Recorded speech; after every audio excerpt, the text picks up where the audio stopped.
There is a difference between a man who can make others obey him and a man who can make others believe in him. One possesses authority, the other possesses influence. History is filled with men who conquered kingdoms, commanded armies, and ruled nations through fear. But power has never been the same thing as leadership. Fear can make a man kneel. It cannot make him believe.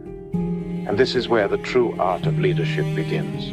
Before a man attempts to lead another human being, he must first learn the oldest and most difficult form of leadership, the government of himself. Confucius possessed no throne, commanded no army, and conquered no territory. Yet his teachings would influence the moral and political thought of East Asia for centuries. His influence did not come from forcing people to listen. It came from teaching them how a person ought to conduct himself. And perhaps that is the first secret of leadership. A man who cannot govern himself will eventually be governed by something else. His anger will govern him. His appetite will govern him. His fear will govern him. And the man who constantly needs the approval of others will never be completely free to lead them. The ancient philosophers understood that the first kingdom a man must conquer is not outside him. It is within. But self-mastery alone does not make a leader. A leader must also give people something worth following. Because people rarely sacrifice themselves for an order. They sacrifice for a purpose. Look at Cyrus the Great, the founder of the Persian Empire. He did not build one of the ancient world's greatest empires merely by destroying every people he conquered. His genius was partly an understanding that an empire made entirely of enemies could never remain strong. He allowed different peoples to retain aspects of their customs, traditions, and identities. He understood something that every serious leader eventually discovers. You cannot build lasting loyalty by constantly reminding people that they are beneath you. People want to feel that they belong to something larger than themselves. And this is why leadership is not simply about telling people where to go.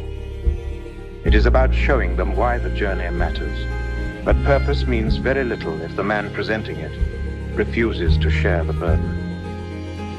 A leader who stands safely behind others while demanding courage from them may possess authority, but he will never possess their deepest respect.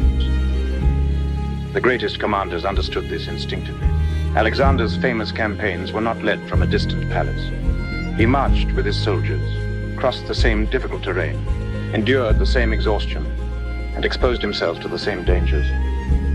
His men could see that the man asking them to advance was willing to advance with them, and that creates a different kind of loyalty. People will endure hardship for a leader who shares the hardship. They will follow a man who does not merely point toward the mountain, but begins climbing it himself.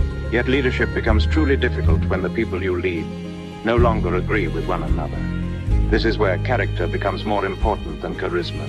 Abraham Lincoln faced a nation tearing itself apart. The American Civil War was not simply a military conflict. It was a fracture within the identity of an entire country.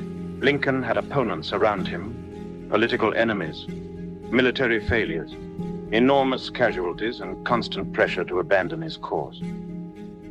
Yet his leadership was not built upon pretending that the nation was united. It was built upon holding together what could still be held together, while confronting what could no longer be ignored. And this reveals another principle. A leader does not always remove conflict.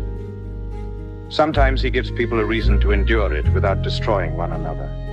That requires something more powerful than authority. It requires judgment, because leadership is not the ability to always be certain. It is the ability to make difficult decisions when certainty is impossible. And this is where Caesar gives us a darker lesson. Julius Caesar understood power perhaps better than almost any man of the ancient world. He understood loyalty. He understood ambition. He understood how quickly political weakness could become political opportunity. But his story also reveals the danger hidden inside great leadership. When a man's identity becomes inseparable from his power, leadership can slowly become possession. The leader begins by serving the state, and eventually begins to believe that the state needs him. That is the moment leadership becomes dangerous, because the greatest test of power is not whether you can acquire it. It is whether you can possess it without becoming possessed by it. And few historical figures demonstrate this better than George Washington. After leading the American colonies through the Revolutionary War, Washington could have attempted to hold on to military power. Instead, he surrendered his command. He later served as president and then voluntarily left that office as well. A man who could have become a permanent ruler chose to walk away. That decision revealed something profound. Sometimes the strongest demonstration of leadership is knowing when you are no longer needed. A weak leader creates dependence. A great leader creates capability. A weak leader wants people to repeat his words. A great leader teaches them how to think. A weak leader makes himself impossible to replace. A great leader prepares people to continue without him. And perhaps this is the final paradox of leadership. The purpose of leadership is not to create followers forever. It is to create people who eventually become capable of leading themselves. Confucius did not build an empire. He built a tradition of thought that survived him. Cyrus built a civilization by understanding that different peoples could belong to something greater without becoming identical. Alexander showed how shared hardship can create extraordinary loyalty. Lincoln held together a nation during its darkest fracture.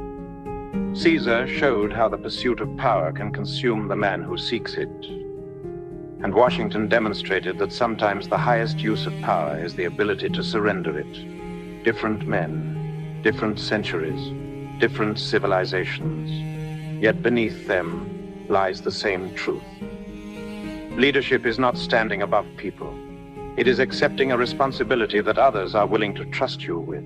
It is having enough strength to remain calm when others panic, enough humility to listen when you may be wrong, enough courage to accept blame when things fail, and enough wisdom to step aside when your purpose has been fulfilled.